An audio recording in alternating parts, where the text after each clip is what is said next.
Samvidhan Divas special on Beyond Boundaries. Beyond Boundaries is a series of virtual sessions initiated by Takshila Educational Society to further ideas that foster learning, self-expression and ingenuity.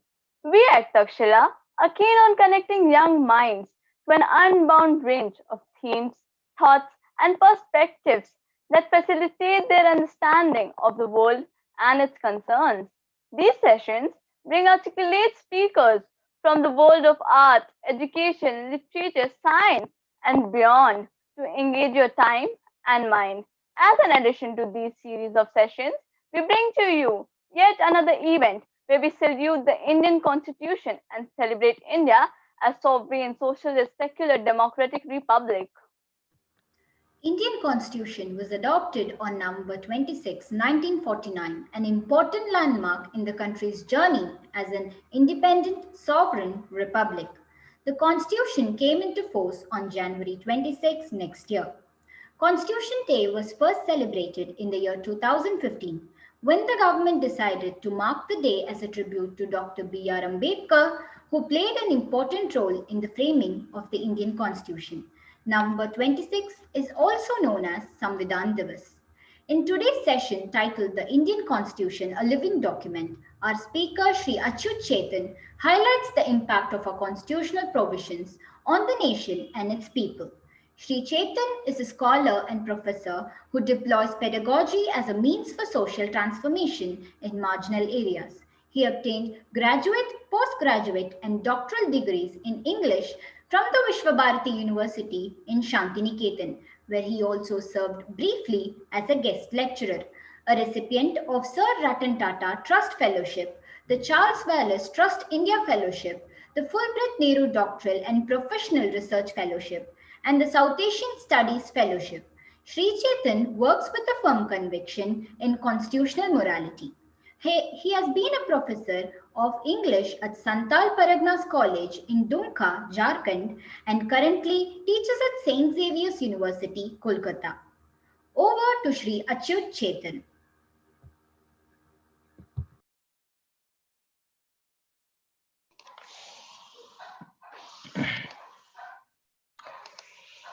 Good morning. Sorry. Good evening, everyone. Right. This is a wonderful occasion. Thank you, everyone at Takshila Foundation, for inviting me to speak here. And it's so lovely to see the young students here. I am very glad to be invited to be able to speak to the young minds as our former speaker introduced this whole program to. I begin by congratulating all of you on the occasion of the Constitution Day. I am sure it's a belated congratulation. I'm conveying my best wishes to all of you. I hope all of you did read the preamble to the Constitution, or preamble of the Constitution 2 days ago. Probably done it virtually at the injunction of the government. I just noted when it was told that the Constitution Day began as a kind of a tribute to B.R. Ambedkar, and it began only on the 26th of November 2015.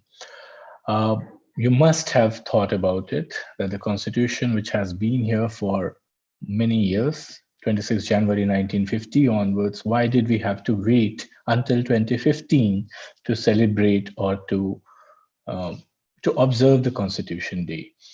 Now, the question that that is a question that I'm deferring right now, and probably not come to it right now, but I would, in my talk, which I believe is, I have been invited to deliver because of my work on the history of the Indian Constitution. I assume that was the motivation, that was the reason why I was considered for this prestigious occasion. So my work is on the founding mothers of the Indian Constitution, women who played a very important role in the making of the Constitution. That does not really make me an expert on the Constitution, though it does help me read the Constitution in a newer light, in a light which is different from what standard textbook histories provide you. So I will, in this talk today, do a quick reading of the Constitution, the preamble of the Constitution, and try to help you see the Constitution in the light of this new idea that there were also some founding mothers who played an important role in the making of the Constitution. So, if we think of the 26th of November as a day when we can pay tribute to the founders of the Indian Constitution, to the writers, authors, drafters, makers, framers, whatever name you call them by, or the architects of the Indian Constitution, I think it is important that we pay tribute to every single person, and especially the women who formed, who gave their very important time, who fought very hard to get their ideas expressed in the Constitution. Before I comment on the Constitution, I would like to reflect upon the preamble of the Constitution. And I'm sure most of you have, because as you must have by now noticed, I'm a student of English. I teach poetry. And when I read the preamble of the Constitution, I'm always struck by the syntax of the whole statement. It is, if you read the preamble, I have it before me on the screen. So I will just read out the preamble for you in a shortened version, and would request all of you to notice the structure of the sentence. You notice that the preamble begins with a collective pronoun, we, which is then described as the people of India, who, having solemnly resolved to constitute India into something and to secure for all its people, for all its citizens. There is a difference between these two words. So you begin with the people and then you move to all its citizens and not all the people who live in India.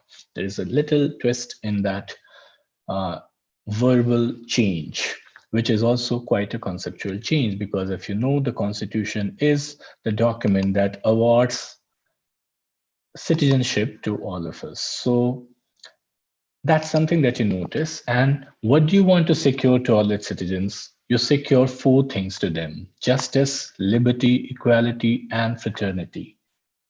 All of them divided with a semicolon each, as if justice, liberty, equality, and fraternity are four different things. As if liberty does not entirely constitute justice, and justice is not entirely overlapping with liberty, and so with equality and fraternity. We also, if you look at the language of the preamble, it also says that we want to assure the dignity of the individual and the unity and integrity of the nation. Finally, the last, and this is the last part of that entire sentence, that one sentence, where do we do it? In our Constituent Assembly. I again focus on the word our Constituent Assembly. So it is no one else's Constituent Assembly. It's not people from outside who are giving it to us, who are telling all these things. So in our Constituent Assembly, on this 26th day of November 1949, and that's where you get the Constitution Day, on the 26th November, do, which is an emphasis, hereby, which is the immediacy, the urgency of something, adopt, enact, and give to ourselves this Constitution. If you look at the preamble as a short poem, it begins with "We the people of India" and ends with "this Constitution." This Constitution is almost a given thing, is there as a thing which is there, which is something that you can probably carry in your pocket, which is something that you can wrap in a packet, which you can give to someone, which you can keep in your school bags, which you can keep on your bookshelf, or you can probably steal, you can probably burn, you can do anything with it, because this Constitution is something, is a thing. I further would like all of you to think about the final three words. I'm fascinated by these three words. These are the three verbs which you find in the preamble. Otherwise, most of these words are conceptual words, right? And as students of political science know very well, each of these words, sovereign, socialist, secular, democratic, republic, justice, liberty, equality, fraternity, all of these words have long histories, long intellectual pedigrees in the discipline of political science, civics, social science, philosophy, anthropology, and so on. But here are the three words on which I would want you all to linger for a longer moment. And because these are words which are not often part of the theoretical discourse of political science, of civics. The three words, the three verbs here are adopt, enact, and give to ourselves.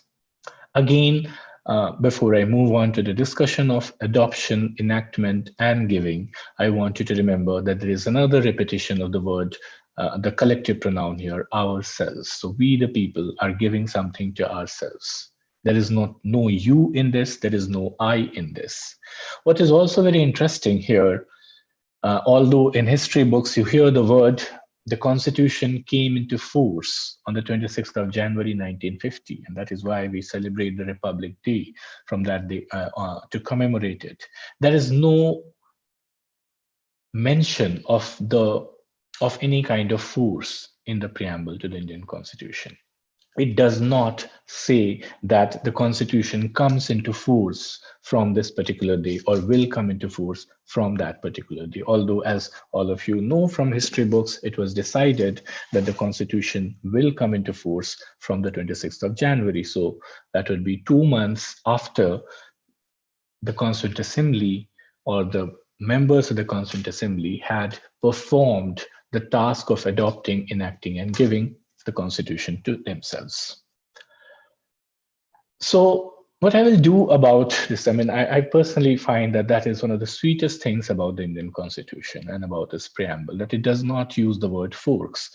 And whenever it uses the word force, it is only to negate it, to say that we will not use force anywhere. You know, the Constitution, in probably one of the most forceful articles, Article 17, says that untouchability is hereby abolished. You know, that's the only time when the Constitution uses a language of great force, syntactically speaking. And, you know, untouchability was a kind of a very powerful social practice at that time. So that is the thing that I want you to keep in mind before I start talking about all these three terms.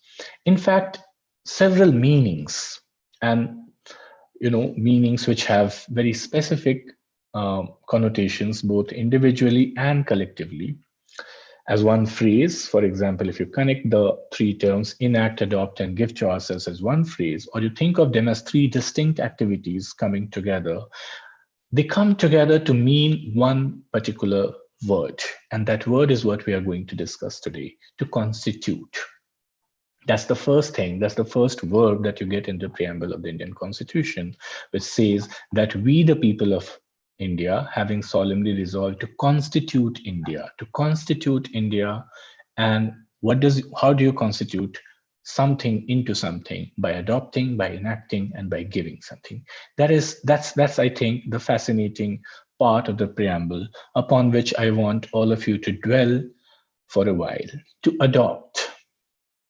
To adopt is to accept something as one's own. We adopt children, we adopt villages, and we adopt creatures in crisis. We adopt children in crisis. We adopt, even sometimes we rescue dogs and we adopt them. And we also adopt good habits. When we adopt something, we promise to look after it. When we adopt something, we promise to take care of it. To enact. To enact is to activate something. You all have various apps on your phones, right? And when you activate a particular app, you activate a particular policy, you activate a certain scheme, you enact that. To bring something to life, to put it into action, to make, as if the words to move. To give something to ourselves. That's the third phrase that the preamble uses, is an act of self-gifting. When you have done something really worth congratulating yourselves for, when you have done something which has pleased you, satisfied you, then you gift yourself something that you had been waiting for long. To give something to oneself is also to give something without an expectation of a return gift. Gifting something precious to oneself happens at the end of a vigorous task, at the end of a vigorous struggle successfully accomplished. In the history of Indian in the modern Indian history, probably this is the most vigorous struggle that we had ever waged. A struggle against a foreign power, the British Empire, the mightiest of empires in the history of the world. So it is at the end of a struggle, a successful struggle against a foreign force, that you gift yourself a constitution. But as the example of abolition of untouchability must have made you think, it is also a gift that you give yourself at the end of a struggle with yourself, with one's own self. So these are the three phrases that we need to keep in mind when we talk about the Constitution as a living document. That is how the title of the title of the talk that I have been asked to give, again giving, was calls me to do so. So how do you think of the Constitution as a living document, a document which is not dead, a document which can be enacted, which can be adopted, which can be looked after, which we can care for, a document that we can gift ourselves every day? I'd request all of you here, students, to gift yourself a copy of the Indian Constitution. Now think of these phrases, each of them carefully once again. I'd request you, I'll take you to two kinds of specific moments. Moments which are contemporary with 26 November 1949, the exact day when these acts were enunciated, these actions were taken, right? When these members adopted, enacted, and give the constitutions. And also moments which are contemporary with these times of the pandemic, times when we are talking to each other virtually, times burdened with countless unmourned deaths, not just of the migrant laborers on the deserted railway tracks, but also of middle class people, even film stars, losing their jobs and hanging themselves in their solitary apartments, times burdened with rapes of young girls in agricultural fields, and even as we are speaking, times burdened with marches by protesting farmers to the heart of the Republic. Taking you to the moment of the preamble in the Constituent Assembly on the 26th of November 1949, I ask you all to close your eyes and imagine the library hall of the Parliament building. Imagine more than 300 people sitting in that library hall of the Parliament building for more than 400 sessions and debating with each other, arguing with and against each other on every single comma, semicolon, punctuation mark that was to become finally a part of the Constitution of India. Imagine dozens of secretarial staff, ICS officers, reporters, members of the Indian and foreign press, general visitors, and guests who were witness to what was happening here. Imagine millions of people waiting eagerly to read in the newspapers the next morning to see what decisions these people took in the Constituent Assembly. Think also of the grand architecture of this particular building. Those of you who have seen the Parliament of India, and I would request all of you to watch that the wonderful documentary series by Shyam Benegal called Samvidhan, which is often aired on the Lok Sabha and Rajya Sabha TV, but also available on YouTube. Imagine that architecture and think of its arc-shaped rows clasped on each other in circles of elevated wooden benches, facing an enclosed dais with an imperial elevation on which is seated the chairman. Students from Patna may take some pride in the fact that he was from Bihar. Dr. Rajendra Prasad, a widely respected patriarch. He is already, I believe, when the Constitution is being drafted, in his 60s. A man with a long history of dedication to the service or to the struggle against the British Empire, but also a man with some sympathies which would nowadays be called conservative. On either side of the dais, imagine sitting dozens of seasoned bureaucrats providing all kinds of secretarial assistance to the members who were debating the Constitution even as it was being drafted. Many of them were also ministers of the first cabinet of independent India. Imagine the moment when Indians sitting together to decide the future of their own country are also ruling their country. And right at the center of this hall, you can see a microphone, a standing microphone for a member to speak in this Constituent Assembly, to speak on behalf of the people of India, to express the will of the people, is to walk up to the front, mount that rostrum, and then speak to a crowd of all these people I spoke of, argumentative people, amid the sound of fans and sometimes also of coolers and air conditioners. In order to go back to the three words with which I began, I want you to think of that Constituent Assembly. I also want you to remember that even as they are framing this document, the subcontinent is seeing the worst violence, the greatest massacre of people, the most turbulent of all riots that history has ever known. This is also the time of mass scale migration of people from one country to another, countries which were both born on the same date in August 1947, from one side to other, leaving what one wanted to call one's home, or what one called one's home, and what is now defined as their new home, in order to gain citizenship. What they had so far was subject to it. Imagine this also is the time when the Second World War has ended. The nuclear explosion has been tested on two cities in Japan, in Asia. And the United Nations is sitting together, is convening several commissions to decide on the future definition of human rights, rights which cannot be taken away by any state whatsoever. It is in these rights, in these times, that the Constitution is being drafted. I want to cite two specific moments before I move further to talk about the Constitution, though I will not be able to talk about everything which is contemporary, and of course no one can do so, because each day you go to the Supreme Court of India, there is something about the Constitution which is being debated by learned judges and learned lawyers. So I'm not talking about moments which are contemporary to our times, but specifically about two moments, one before the making of the Constitution and one immediately after this.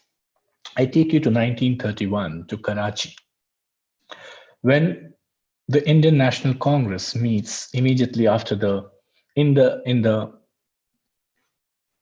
aftermath of the decision to hang Bhagat Singh, one of the great martyrs who fought for Indian independence in a way which would probably be called unconstitutional by our standards now. A man who took the path of violence as opposed to the path of non-violence that was suggested by Mahatma Gandhi, the great guiding force behind the Indian National Congress, which had a great presence, which actually shaped the composition of the Constituent Assembly of India. Though to correct the record straight, to put the things in perspective, it was not that only members of the Indian National Congress were part of the Constituent Assembly. You know the famous example of B.R. Ambedkar, who was also a part of the Constituent Assembly, never a man from the Congress, always a fierce critic of the Indian National Congress. And so was Shyama Prasad Mukherjee, who was once a part of the Congress, but also a great critic of the Indian National Congress and its mainstream and its major leaders. So that's something that I want you to keep in mind. But I'm taking you to 1931, and this is 1931 when the Congress, in the light of Bhagat Singh's execution order, is facing all kinds of criticisms and yet repeating its commitment to non-violent struggle for freedom. Several questions, and that's why I think the Constitution becomes very contemporary and very, very alive, because the history of the Constitution is such that it has always stood against a certain kind of current in the society. So while repeating that the members of the Indian National Congress do respect Bhagat Singh, they also repeated that we do not believe in that means to get our independence. Many of you must have, in the recent times, because of the explosion of historical misinformation on social media, must have come across this accusation that Gandhi and the Congress did nothing to save Bhagat Singh's life. An absolutely untrue statement. But what is important here to remember is, I mean, apart from the fact that they did try their best to get Bhagat Singh's sentence commuted, what is most important to remember is that they talked about the right of citizens. And in the course of talking about the rights of citizens in Karachi, they also made non-violent struggle an important part of their policy. When I say non-violence, when I use the word non-violence, I want you to remember that the Constitution did say there is no. That's, I think, a sweeping generalization, but still, I do believe that the Constitution is another method of non-violent running of the country. This is not the non-violence of Mahatma Gandhi, and this is not exactly also the non-violence of B.R. Ambedkar, but this is the non-violence of respecting each other's rights. That could be another synonym for the word non-violence. In that sense, you can also, as students of political science and teachers of political science, you can also think of the Constitution as one of those wonderful sites where one can reconcile the ideas of Gandhi and B.R. Ambedkar, and another set of political oppositions that have been harped upon by in public imagination over the last few decades. In the Karachi Congress, I think of someone like Kamala Devi Chattopadhyay, a young woman in her mid-20s, fully dedicated to the cause of India's liberation from the British Empire, fully dedicated to the cause of the working class of India, and most importantly, also a fiercely dedicated, enthusiastic worker for the rights of women. And this 25-year-old woman is part of the All India Congress committee that drafts the Karachi resolution, which is considered as the first great declaration of the rights of the fundamental rights of Indian citizens. Apparently, she was also part of the core group of young people who went to Nehru and gave a draft of the Karachi resolution, which had all the fundamental rights. Among them, there were several, including one clause which said that there shall be no discrimination on grounds of sex. Sounds very common, sounds very banal to our ears now, because we have been living under the constitutional regime for several decades now. But in 1931, it was not an easy statement to make. Much later, when Kamala Devi Chattopadhyay recounted her experience of the 1931 Karachi resolution, and when the Karachi resolution accepted or resolved these words, that there shall be no discrimination on grounds of sex, which is still a nationalist group of people saying that we will not discriminate, or we shall not tolerate, or the future constitution of India will not allow for any discrimination on the grounds of sex, which basically means there will be equality between men and women. She remembers she remembered this resolution in 1931 as almost a kind of a sacred call that opened the gates to a new world. And in her own words, she said that the very moment the Karachi resolution on the fundamental rights were signed, we had all the vague aspirations that we had about the future of India. Terms like the right to free speech, terms like the right to free assembly, all of them got transformed into meaningful functions. She goes on to recount that even terms like the nationalization of key industries, which probably which do stir a lot of sentiment in contemporary India. But when she was thinking of this in 1980s, which she during the time of Indira Gandhi, she thought that maybe these terms would not stir a blade of grass then. That's exactly her words. But they became surcharged with red explosives. This is, I cite this to remind you of a general accusation that the British had against India, that Indians are not capable of ruling themselves. Among the various criticisms that they offered of India uh, was that Indians do not know how to respect their women. Indians live in a society which is caste-ridden, which is unequal. The term that the famous French sociologist used for Indian society was Homo hierarchicus. So we are not Homo sapiens, we are Homo hierarchicus who can't live without belonging to a hierarchy. And here is a constitution which is talking about equality. This is much later, though. In 1931, this is what they are saying. More importantly, the British criticism also repeatedly found Indians as inadequate, educationally backward, intellectually backward, superstitious, irrational, not capable of organization, not capable of keeping records, not capable of deciding things on rational principles.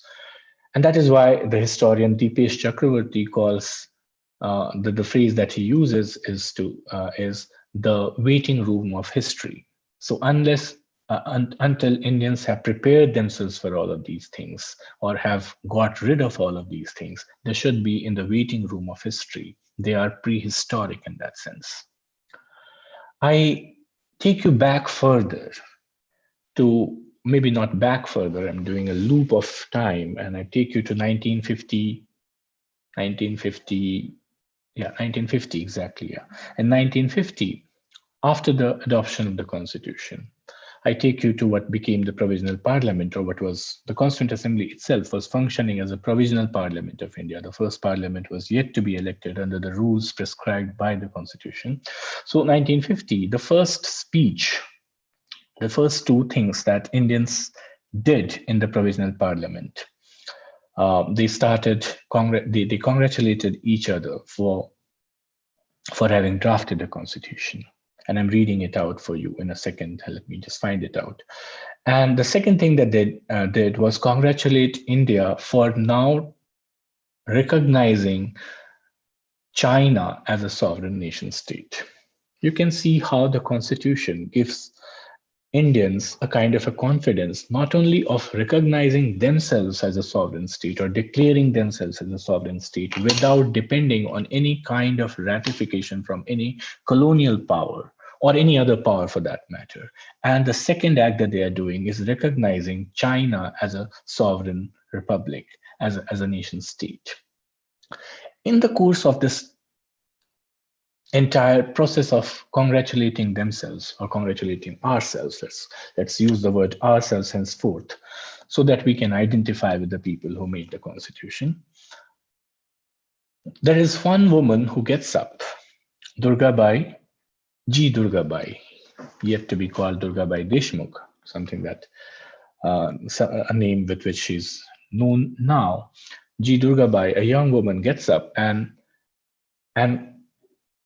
almost floats into a kind of a reverie and thinks of the times when she was a student and would read in her history books, in her civics books, in her political science books about the making of the Constitution of the United States of America. She remembered the roles played by Hamilton, Jefferson, and all the other founding fathers of the United States of America, and told the entire assembly of how, as a young girl, she would often feel or often expect or wonder if there ever will come a time when India will be free of bondage and be an independent country, and we will ever get an opportunity to create our own constitution. So here is a young girl, I would say, I don't know if I can guess it correctly, maybe in her teens, so maybe like the students of Takshila Foundation schools, a young girl dreaming that there should come a time when I should be able to create the constitution for our own country. She goes on to say, "Miss, with God's grace, such a time has eventually come, and I am congratulating myself for being fortunate to play a part in it." She felt proud in telling the whole parliament that Indian constitution has finally been framed. Even as she was congratulating herself, she was haunted by memories of people from outside, non-Indians and also Indians, who had criticized, who had complained that India's constitution has taken years and months, and yet it has not been prepared. I take you to do these two sites, especially because I think, if I'm not wrong, I think there will be several young girls sitting in the audience today. These two moments remind us of the aspiration that the Indian Constitution expresses. And to take you back to what these aspirations meant, I'm going again back to the three terms of the preamble with which we had started the discussion. I will take you to I'll give you examples of three very, very specific decisions that these women and men, of course, let us not be historically inaccurate, to talk about three important ideas. I will not tell you the standard history, which is of remembering how the Constituent Assembly debated the draft prepared by Dr. B.R. Ambedkar, who had again, of course, prepared the draft after consulting and on the basis of the several suggestions that he had been given by numerous committees of the Constituent Assembly. But I'll take you to the other role that the same people were performing as members of the Provisional Parliament of India. As I said, this is also the time they're doing two things. On the one hand, they are looking at empirical cases, day by day incidents which are taking place in the subcontinent and making law about them, which included all kinds of laws, for example, creating a university, and also some other laws about which I'll talk. And in their other role as makers of the Constitution, trying to create the principles, trying to create the structure of the nation state, the republic that will be inaugurated later after the adoption of the Constitution. I talk about three of these important debates that take place in the same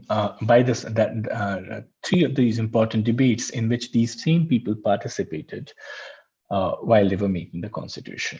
One of them was a debate on the on reforming the Hindu laws, or what you call the Hindu personal laws which regulate the practices of marriage, divorce, birth, property, and so on. The word to which I want you all to take you all to is adoption. One of the debates in which all of these people were engaged was about the adoption of the rights of adoption. Who can adopt children? As you would know, the Hindu law at that point, I'm talking about 1948, 49, the same days when the constitution was being drafted by the same people. The debate was whether a daughter can be adopted or not.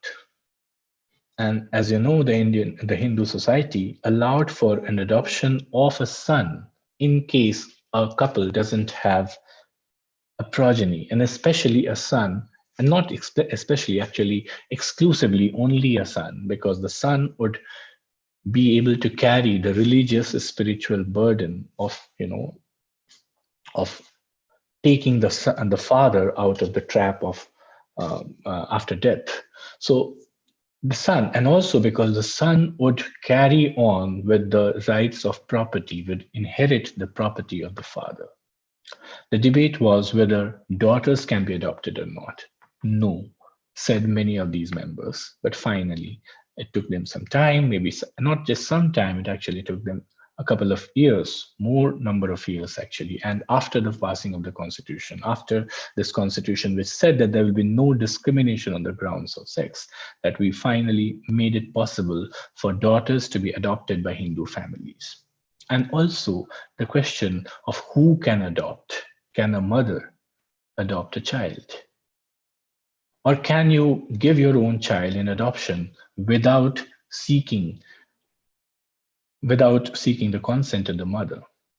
That is one debate. I deliberately conflate the two uses, the two meanings of the term adoption here, because adopting a child and adopting a constitution are two different things. But I deliberately keep it here to give you a specific idea of the kind of principles, the kind of ethical and social conflicts which form the site of the constitution.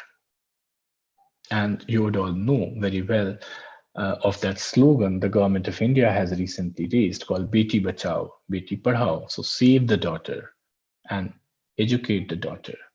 Something that I don't know whether it is acknowledged or not, but is absolutely in the spirit of what is called constitutional morality. The second ideal, the second debate that I would want to think of, because we talk about giving to ourselves. The second debate to which I will refer you to for this particular idea is the debate that the same members in the Constituent Assembly were having about probably the most horrendous of incidents that had taken place in this century and in any century in India. This was the case of women who were abducted, who were kidnapped, who were taken away, and then probably raped or maybe forced into marriages during this entire reshuffle of population, forced reshuffle of population that had taken place thanks to what the British called the Partition of India, and a word that we have also started using. Both the governments, the Indian and the Pakistani governments, remember the question. Remember the idea that I had floated in the beginning of about the fact that Indians can rule or cannot rule themselves.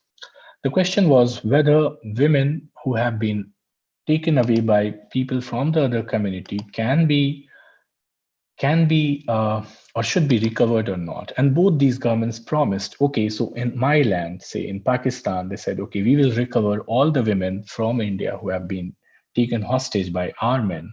And the Indians said, okay, we will recover all the women who have been abducted by our men and give them back or send them back to their own families, to their own nations. There was a lot of debate about this, and as historians have showed, both these nations started discussing this whole thing as if you are not returning our women, and how can we then return your women, and so on and so forth. In this entire debate, one question that kept returning to again and again was about those women who have now decided not to return, who have settled in the marriages that have taken place in those unusual circumstances, or those women who have even fallen in love with the men who have abducted them, or maybe the men who rescued them, men from other communities. So Hindu women abducted and or maybe rescued by Muslim women who have settled in the Muslim family, and also the reverse. The one question that kept coming back again and again is to ask if it is possible to know what is exactly in the minds of those women. Do they really want to stay back, or do they want to come back? Is it really possible for us to get the right understanding of what do they want? In other words, to understand if their consent is real and authentic. The consent or the will of the abducted women, I think, is a very important site once again on which the Constitution was built.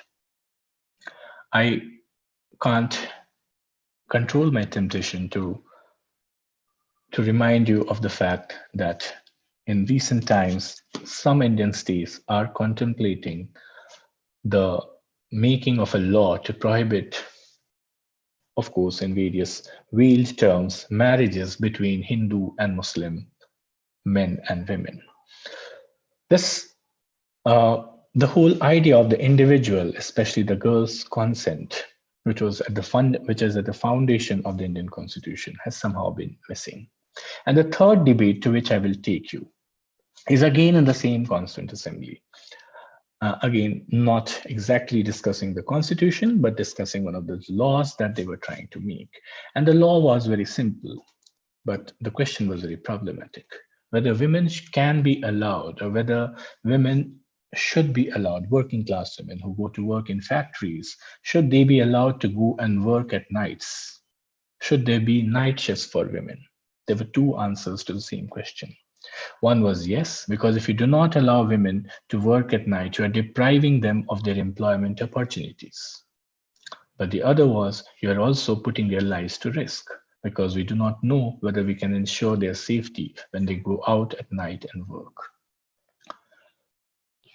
I will conclude my talk by looking at these three questions and taking you to the three important terms which are part of the preamble.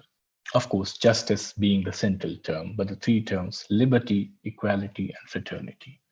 If you think of all these three questions and look at the debates of the Indian Constitution, look at the three words that I have spoken about adopting, enacting, and giving it to ourselves, I would understand that the Constitution will be forever alive. And there is no way we can ignore the Constitution and the solutions that it has put before us.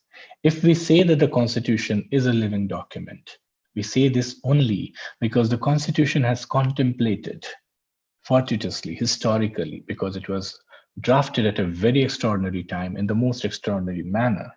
It has contemplated nearly all the possibilities of ethical quagmire, of injustice that we face as citizens, as men and women and people of other genders in this country every single day, every moment of our life.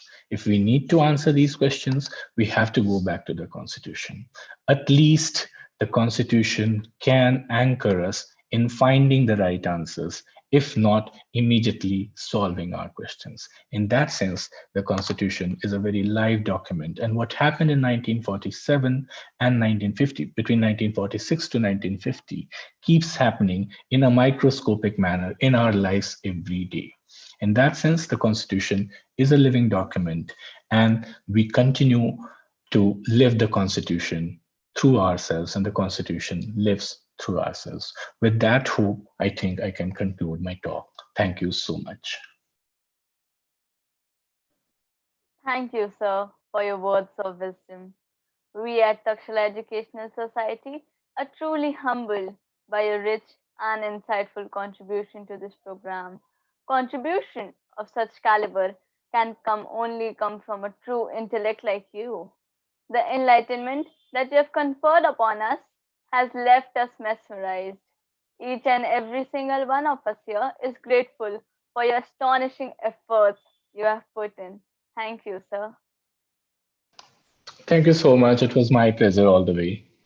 And good luck to all of you. Thanks once again to the members of the Takshila Foundation, to all your teachers, and to all of you young minds. I really hope you will return to the Constitution and gift yourself a copy, and not just a copy, but the original Constitution, which is a spirit, which is a mind. Thank you. Thank you, sir.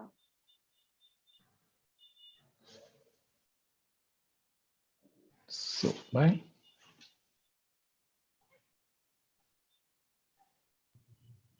Thank you, sir. To all the teachers and okay. The Constitution. And you will return to the Constitution and give yourself a copy, and not just a copy, but the